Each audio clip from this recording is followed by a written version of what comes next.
Hello बच्चों। इस question में क्या दे रखा है? इस क्वेश्चन में एक प्रोटॉन है जिसकी वेलोसिटी v नॉट है। वो पास करता है एक रीजन से जिसमें इलेक्ट्रिक फील्ड भी है और मैग्नेटिक फील्ड भी है। तो हमको वेरीफाई करना है ऐसे कौन कौन से ऑप्शन है एबीसीडी में से जिनमें ये पॉसिबिलिटी है कि इस उस पार्टिकल की, उस प्रोटॉन की वेलोसिटी है वो अनचेंज रहे। अनचेंज होगी नहीं, हो सकती है, इसमें अनचेंज में भी हो सकती है।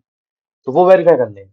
तो पहला ऑप्शन कह रहा है जब इलेक्ट्रिक फील्ड भी जीरो है, मैग्नेटिक फील्ड भी जीरो है, तो ऑब्वियसली यार प्रोटॉन वी नॉट से जा रहा है, electric field zero, magnetic field zero, तो तुम्हें फोर्स ही लगेगा। फोर्स ही लगेगा तो इस पर वेलोसिटी इसकी चेंज होगी नहीं, तो सीधा जाता रहेगा। तो ये ऑप्शन इसका सही है। यानी कि पहले ऑप्शन में तो हो सकता है कि इसकी वेलोसिटी चेंज ना हो सकता है क्या, होगा ही। ठीक है, हमको निकालना है हो सकता है, चांस है। तो पहले में तो होगा ही, तो ये तो हो गया ठीक है। अब बात करते हैं ऑप्शन बी की।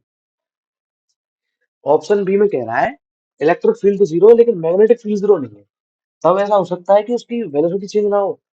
तो मान लो यार ये पार्टिकल है, इसकी वेलोसिटी इस तरफ है और इसकी मैग्नेटिक फील्ड भी इस तरफ है।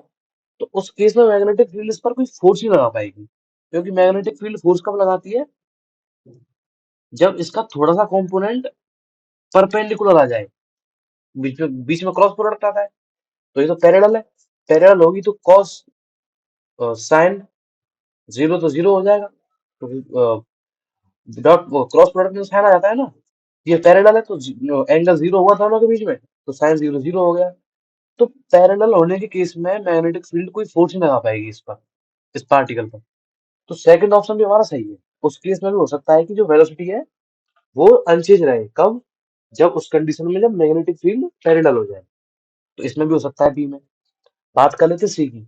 सी में कह रहा है मैग्नेटिक फील्ड जीरो लेकिन इलेक्ट्रिक फील्ड जीरो नहीं है।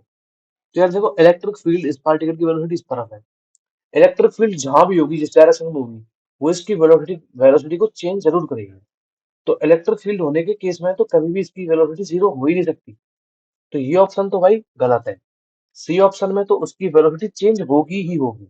सी ऑप्शन में वेलोसिटी चेंज होगी ही होगी, रुक नहीं सकती चेंज होने से। तो सी ऑप्शन हमारा टिक नहीं होगा, सी ऑप्शन हमारा गलत है। अब बात करते हैं डी ऑप्शन की। डी ऑप्शन में कह रहा है इलेक्ट्रिक फील्ड भी नॉन जीरो है और मैग्नेटिक फील्ड भी नॉन जीरो है। तो देखते हैं इस कंडीशन में वेलोसिटी अनचेंज रह सकती है क्या।